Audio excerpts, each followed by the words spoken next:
Radio Infinita, idioma universal, con el auspicio de BCI Corporate and Investment Banking, presentan Mirada Financiera. La periodista Paulina Yarur analiza los principales hechos que mueven a los mercados financieros de Chile y el mundo. ¿Cómo están? Comenzamos una nueva semana aquí en Mirada Financiera en Radio Infinita. Ya estamos a 10 de noviembre de este 2014. Vamos a estar analizando cómo han estado los mercados y hoy es lunes, así que me acompaña Javier Latorre, economista de la Universidad San Sebastián. Javier, ¿cómo estás? Y de los días lunes. Y de los días lunes, exactamente. Muy bien, Paulina, muy bien. Bueno, cada uno tiene su día. Alejandro Alarcón los días miércoles, Alejandro Fernández los días viernes. Y también, ¿no es cierto?, los panelistas de la mesa de dinero de BCI martes y jueves, que ahí se van turnando ellos. Ustedes son los únicos que tienen su día fijo. Bien, fíjate, con bastante alergia, ¿no? Así que estoy algo más con la voz un poco distinta hoy día, probablemente un poco más gangoso y con la garganta con algún nivel de molestia. Siempre hay que mirar el vaso medio lleno. Yo estuve bastante mal la semana pasada, pero hay que decir una voz gangosa, una voz un poco más sexy. Hay que sacarle punta al lápiz de alguna manera. Bueno, vamos a ver cómo han estado las bolsas. Comenzaron bien la semana, las bolsas a nivel mundial. Comenzamos con el Nikkei, que fíjate que tuvo un rebote importante, pero a la baja, porque tuvo una semana muy al alza, las últimas semanas con respecto al Nikkei, pero en el día de hoy bajó un 0,59%, el Hang Seng de Hong Kong arriba un 0,83%, Shanghái un 2,30% arriba, bastante fuerte. Hubo buenas noticias con respecto a la economía china, con respecto a sus exportaciones y una inflación que se mantiene bien baja todavía. Entonces ahí, por ejemplo, el gobierno puede hacer alguna inyección, ¿no es cierto?, de estas mini estímulos para la economía del gigante asiático. Nos vamos a Europa, el FTSE 100 de Londres, todas las plazas europeas y Estados Unidos, todas al alza. FTSE 100 de Londres 0,51, CAC 40 de París 0,57, DAX alemán 0,41, IBEX 35 1,31. Estados Unidos, Dow Jones 0,16, Standard & Poor's 500 0,30, Nasdaq 0,39. A nivel local, la bolsa está casi plana, al alza el IPSA un 0,01 y el IJPA está bajando hasta ahora, pero se puede revertir en cualquier minuto porque es 0,02 negativo, o sea, estamos casi en cero. La verdad que está una bolsa local que terminó la semana pasada en los 3.900 puntos, que durante el año ha crecido un 11%, y vamos a ver un poco lo que está pasando con las bolsas de los mercados emergentes, las bolsas latinoamericanas, que a pesar del rebote que ha tenido las bolsas europeas a nivel latinoamericano, las bolsas han estado más a la baja. Y nos vamos al cobre, que en el día de hoy tuvo un avance bien interesante de un 0,22%, terminó en puntas de 3,05. Y el dólar comenzó bajando más en el día de hoy, pero terminó con un avance de un peso, 586,7 comprador y 587,00 vendedor. ¿Qué ha pasado con el dólar? La verdad que la semana, durante estos días, Javier, cerró, ha tenido alzas bien importantes, pero estaba leyendo el fin de semana algunos artículos que hablan y algunos economistas que dicen que el dólar podría bajar o depreciarse, ¿no es cierto? Oye, otro dato importante respecto a lo que estás señalando tú y a propósito de China, atentos, el jueves hay índice de producción industrial en China, el registro anterior fue de 8%, se espera una cifra similar, así que de alguna manera eso va a tener algún nivel de incidencia en los mercados accionarios y específicamente en el mercado de la bolsa de Shanghái, como tú lo señalabas. Exactamente, tenemos el mismo jueves, como tú dices, tenemos también la producción industrial, como dices tú, de octubre, y también las ventas minoristas en China. Que son bien importantes para ver cómo nos va a colocar la música. Porque hoy día comenzamos esta semana con el IPC. Bastante fome, la verdad que esta semana están las cosas hoy día ocurriendo, salvo los datos de lo que tú señalabas de China y de alguna manera lo que pasó en Japón. Oye, pero vamos al dólar, porque tú me estabas preguntando específicamente por el dólar y yo me hice la referencia al dato que está en China. Es que no quería que se me olvidara.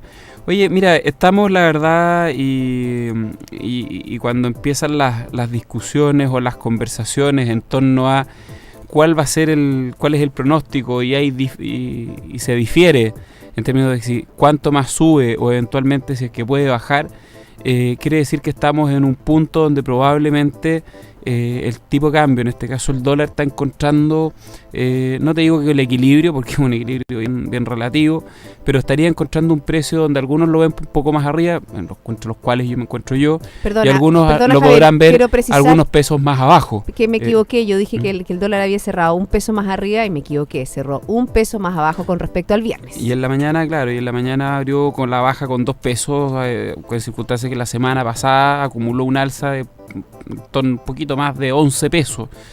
Estuvo levemente por debajo de los 580 pesos, 579, y recuperó ese camino durante la semana pasada. Entonces, mira, ¿qué pronóstico hacer? La verdad que ya no es tan sencillo pronosticar un precio, de hecho nunca lo ha sido. Por lo tanto, mejor dicho, lo único que te puedo decir es que si yo trato de pronosticar el precio del dólar, hay una sola cosa que tengo clara, es que me voy a equivocar. Y cualquiera que lo trate de hacer, también hay una cosa que tengo clara, y es que se va a equivocar. Entonces me va a decir, bueno, pero aquí no hay ninguna novedad.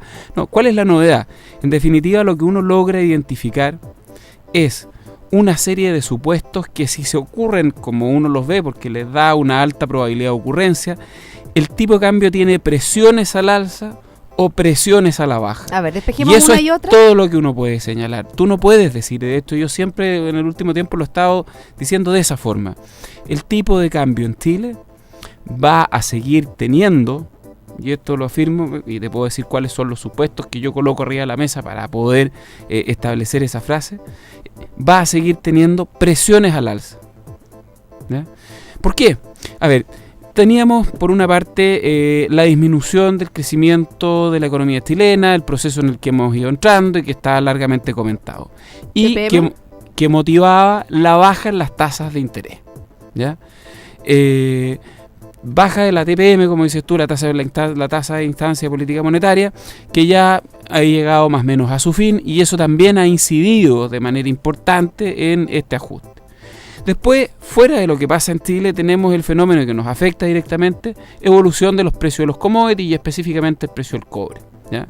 Y eso tiene que ver con cómo funciona la economía en el mundo y cómo se ajusta la alocación de los activos de inversión, dentro de los cuales está precisamente los commodities, y que en el contexto de la disminución de liquidez internacional, el precio de los commodities tiene también una presión a la baja. ¿Qué pasa con y eso es un consenso internacional, y que eso tiene una incidencia que se suma al otro fenómeno también de presión al alza en el tipo de cambio, por señalar dos, porque me quedan 2 o 3 factores más. Dime. Bueno, pero ¿qué pasa dentro de los commodities con esta baja que ha tenido tan importante el precio del petróleo? También se ha hablado mucho el fin de semana con respecto a la incidencia que tiene. ¿Eso también le pega en la evolución del dólar? A ver, el precio del dólar en Chile no responde de forma automática a qué es lo que pase con la evolución del precio de un commodity en particular, porque eventualmente el precio del café, el precio del trigo, podría haberse disparado por alguna razón puntual que tenga que ver con una disminución en la oferta, producto de una sequía, etcétera. Por lo tanto, el precio del petróleo no es que corra por un carril distinto. El precio del petróleo, lo que está reflejando hoy día en buena parte, son básicamente 2 fenómenos. El primero tiene que ver con una menor proyección de crecimiento para la economía mundial, y esa menor proyección de crecimiento hace que enfrentemos una menor demanda tanto por commodities como por estos bienes que son, como el petróleo, un bien que es una derivada de la demanda por un mayor consumo de la población, etcétera, ¿ya? Y eso de alguna manera ha afectado el precio. Por otra parte, está ahí un shock de oferta, donde la oferta mundial de petróleo se ha mantenido y ha tendido a aumentar, y eso ha llevado los precios a la baja. O sea, porque se pueden juntar estos señores de la OPEP en algún minuto y decidir recortar los niveles de producción y levantar el precio sin ningún problema. No sé si sin ningún problema, pero durante un periodo de tiempo específico, y eso también generaría ciertos efectos. Entonces, descontado todo lo anterior, lo que estamos viendo hoy día en el precio de ese commodity y de los otros es, como te señalaba, una disminución en los ritmos de crecimiento de la economía mundial en términos generales, más allá de la recuperación que pueda tener Estados Unidos, principalmente alentado por la baja en la proyección del crecimiento de China, y por otro lado, la realocación de los activos de inversión, donde ha cambiado la ponderación, y específicamente la ponderación sobre los commodities como instrumento de inversión se ha visto disminuida. ¿Por qué? Porque hoy día hay un menor crecimiento de los países emergentes, que habían explicado parte del crecimiento mundial, hay una disminución y hay menos dinero en la economía en el mundo, por producto de muchas de cosas que hemos comentado en muchas oportunidades, y eso ha generado una disminución en su precio. Consecuencia de todo lo señalado anteriormente, presión al alza en el tipo de cambio, alza que, o presión o factor de presión adicional, junto con el retiro del estímulo de la Reserva Federal, que ya se terminó, ya se acabó, viene la expectativa de alza de tasas, que obviamente se ha dilatado, y la fuerza con la que eventualmente vaya a ocurrir después de mediados del próximo año, que no sabemos cuál va a ser, también va a generar, cuando llegue ese minuto, una presión al alza. Entonces, en el mientras tanto, podemos, un grupo importante de gente, empezar a discutir si finalmente el precio es 565, 570 o 590. Pero en la práctica, lo que debiera ocurrir es que la presión va al alza.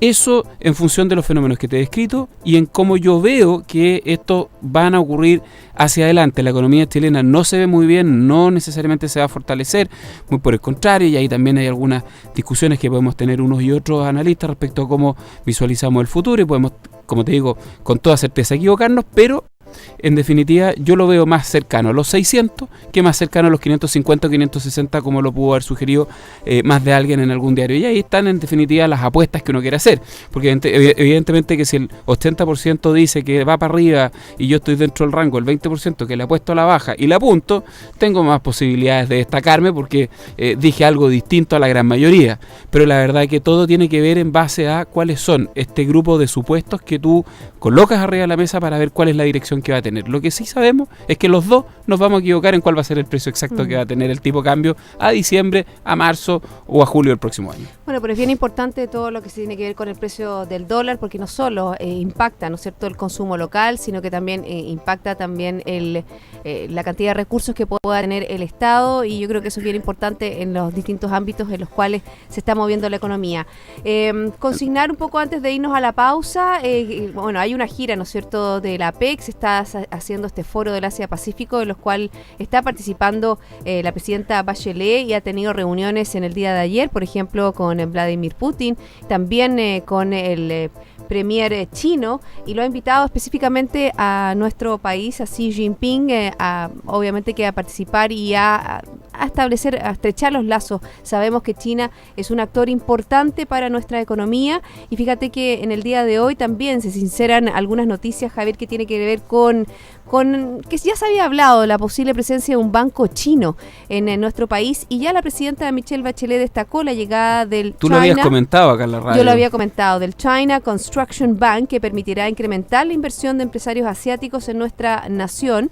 La verdad que es durante la exposición en este seminario Invertir en Chile, realizado en la capital del gigante asiático, la mandataria señaló que estamos muy contentos y con una muy buena noticia hemos recibido, ¿no es cierto?, que este banco va a ingresar a Chile con miras a establecerse y a prestar servicios principalmente a empresas chinas que inviertan en la región, con énfasis en el área minería y telecomunicaciones. Sabemos que el objetivo del gobierno durante esta gira ha sido, lo hemos conversado, volver a establecer mayores lazos con inversionistas extranjeros, y así ha sido el tono de las distintas entrevistas y las distintas reuniones que ha tenido la presidenta Bachelet con sus pares del Asia-Pacífico. Buena noticia, sin duda, pero yo en esto no puedo, y no es criticar por ponerse pesado, ni ser majadero, ni mucho menos. Pero fíjate que está muy bien y me parece fantástico. En el gobierno de Eduardo Frei, en el gobierno de Lago, en el gobierno del presidente Piñera se alentó la inversión no solo de las empresas chilenas, sino que se salió a buscar inversionistas extranjeros que se interesaran por Chile, hubo distintas campañas, etcétera. Pero en el contexto en el que nos encontramos hoy día, fíjate que a mí yo me pongo a pensar y digo, yo esperaría que primero generáramos condiciones para que los inversionistas locales que conocen el mercado, que conocen Chile, que saben muy de cerca dónde hay grandes oportunidades y que han estado de alguna manera esperando a ver a cómo se desenvuelven una serie de estos, para no referirme a ninguno en particular, yo generaría o buscaría en primer lugar generar condiciones para recuperar las confianzas con los inversionistas locales. Ahí estamos mal, o sea, el último dato de importación de bienes de capital, componente de la demanda interna, mes caía 25%. hoy día tú revisas el titular del Diario Financiero, las actividades de la Asociación de Consultores de Ingeniería, baja. Una caída del 10% y que lleva más de 6-7 trimestres a la baja. Algo casi similar en los niveles del número de contratos que ellos miden, por unos poquitos más, parecido a lo peor de lo del año 2009. Entonces, revisamos los índices sectoriales que salieron a finales de la semana pasada o antepasada, donde, oye, el comercio minorista cayendo un 0,9%, componente de la demanda interna. Y ojo, no solo de la semana pasada, hoy día también tenemos unos datos. La venta de supermercados cayendo prácticamente un 2%. Que entrega, por ejemplo, la Cámara de Comercio de Santiago en el día de hoy, que los ingresos de los hogares completan 2 trimestres consecutivos de caídas. Eso también te refleja el nivel de consumo a nivel local.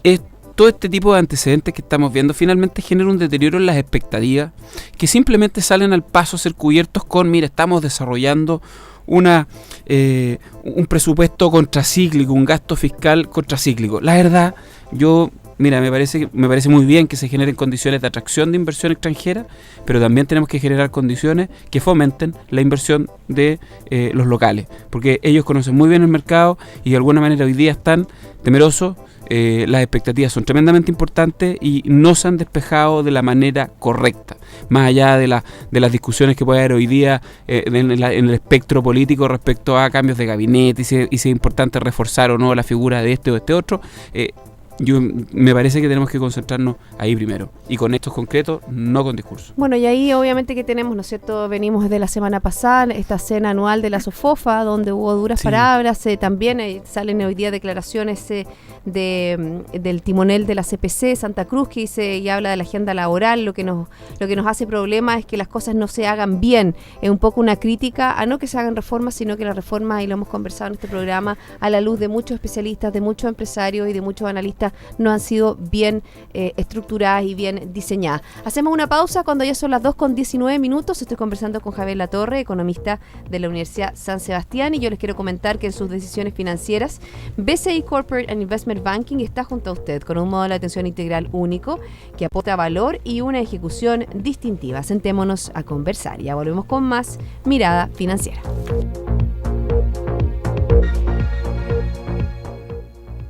BCI Corporate and Investment Banking, un socio estratégico con un modelo de atención integral único y un banquero de relación que le entregará las mejores soluciones ante desafíos complejos, con ideas innovadoras que aporten valor y una ejecución distintiva en negocios de gran escala. BCI Corporate and Investment Banking.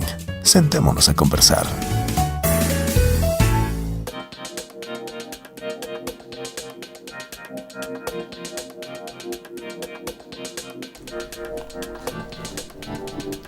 Ya son las 2:20, regresamos a Mirada Financiera. Estamos conversando con Javier Latorre, economista de la Universidad San Sebastián. Javier, no sé si quieres dar una mirada a lo que sucede en el ámbito internacional.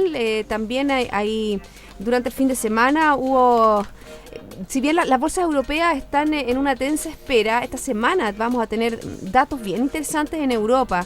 Mientras tanto, la confianza de los inversionistas, que medida por Centix, muestra mejoras durante noviembre, donde obviamente que hay recientes anuncios. Me gustaría que habláramos de estos anuncios que hace el Banco Central Europeo y también Alemania, porque se notó un espaldarazo del presidente del Bundesbank al presidente del Banco Central Europeo, Mario Draghi, con respecto a las medidas que pudieran entregar la zona euro. Hay una publicación, por ejemplo, de la producción industrial en septiembre, al igual que el de la inflación en octubre y el PIB del tercer trimestre de 2014. Y también son datos muy interesantes que vamos a conocer durante esta semana y van a diseñar cuál es el panorama de la zona euro, una zona euro donde se reactivan las tensiones en Ucrania y una zona euro también donde hubo referéndum en Cataluña. Sí.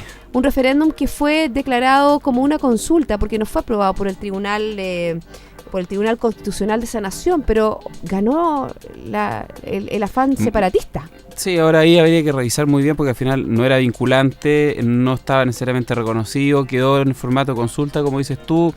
Entonces, en definitiva, no pasó más de cero. O sea, ¿quién es el que tiene el mayor interés o la mayor motivación por ir a marcar su preferencia?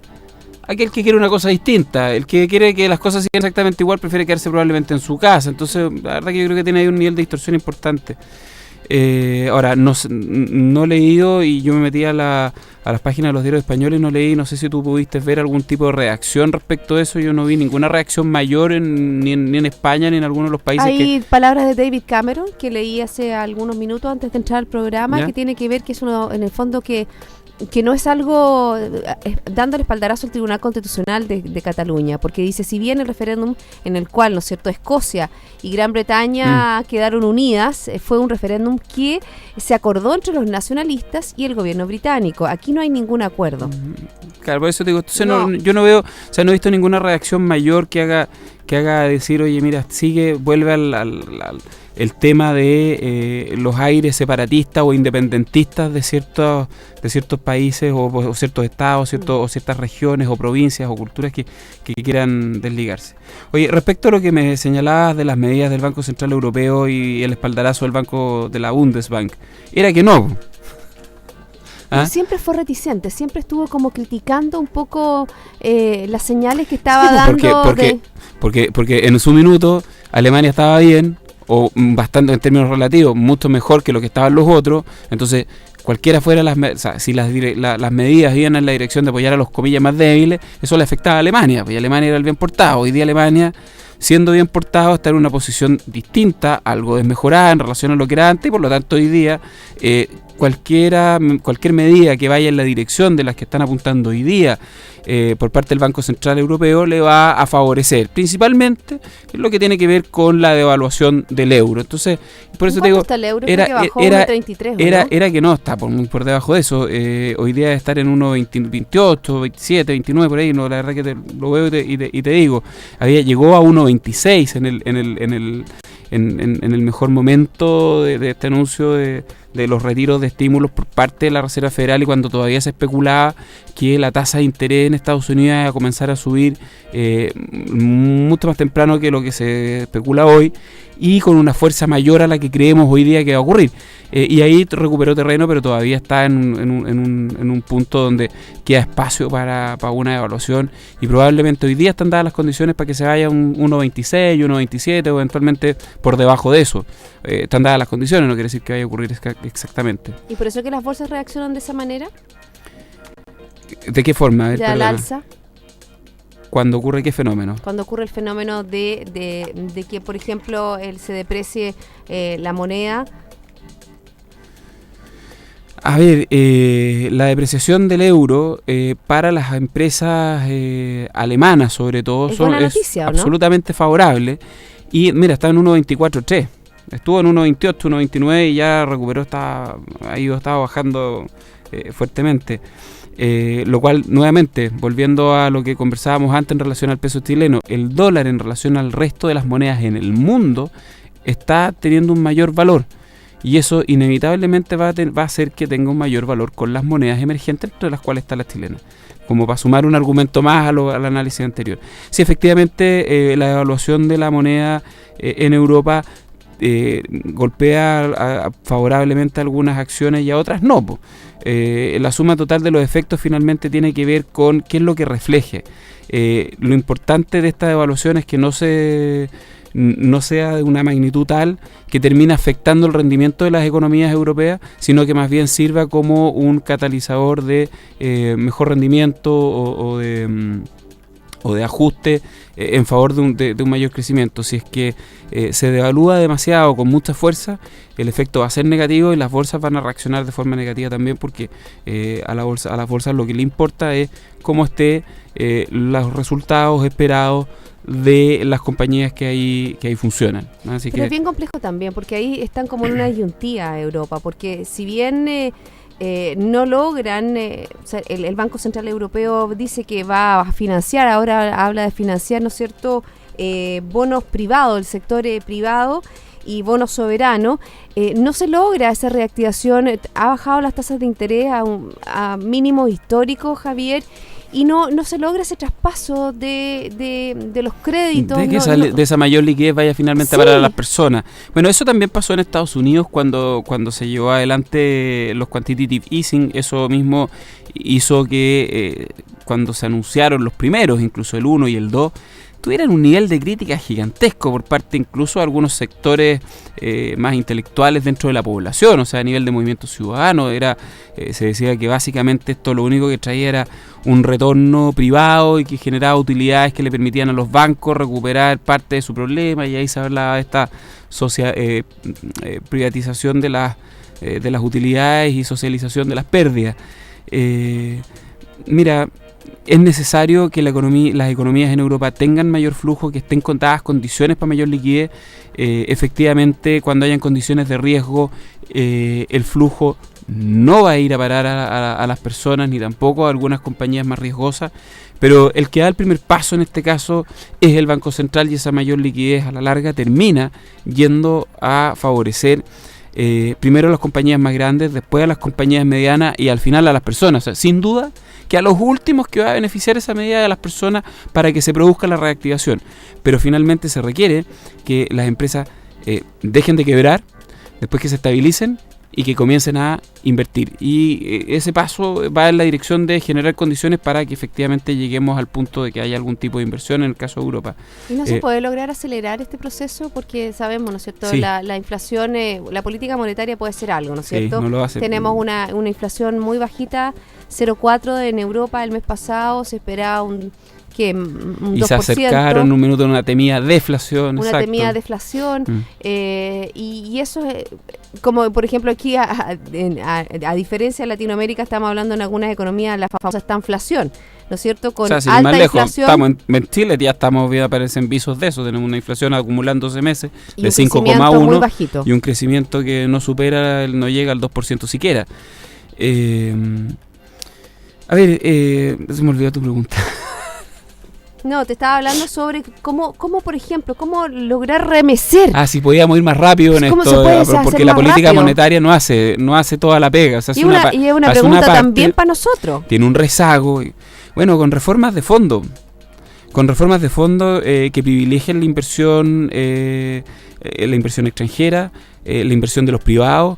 Japón anunció anoche o el viernes la semana pasada, no recuerdo bien, pero la noticia la leí anoche, una disminución en la tasa de impuestos, que es bastante alta el impuesto corporativo, pero una baja de 2,5% en el impuesto a las empresas.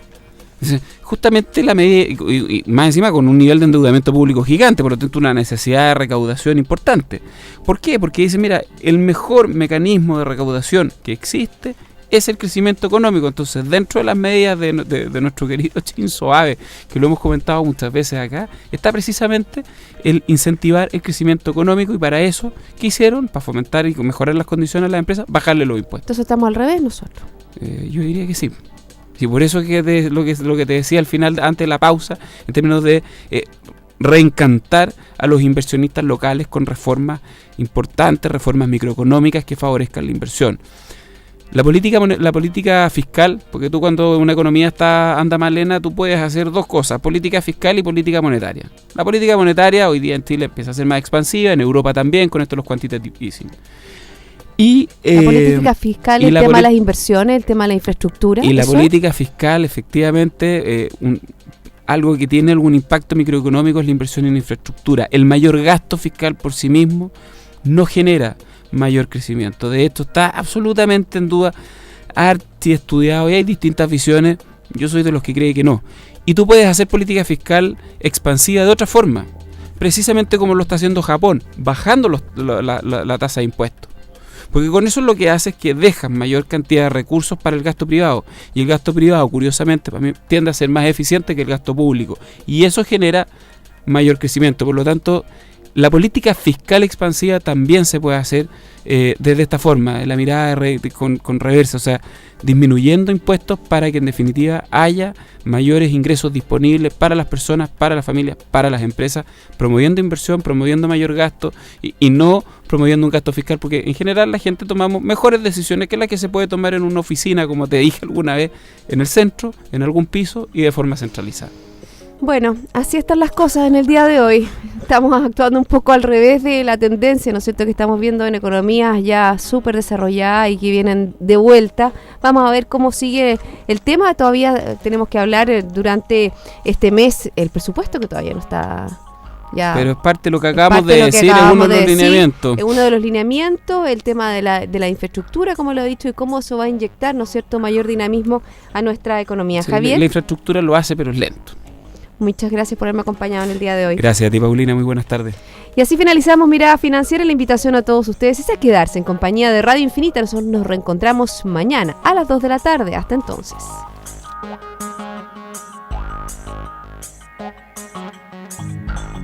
Radio Infinita, idioma universal, con el auspicio de BCI Corporate and Investment Banking, presentaron Mirada Financiera, el análisis de los principales hechos que mueven a los mercados financieros de Chile y el mundo.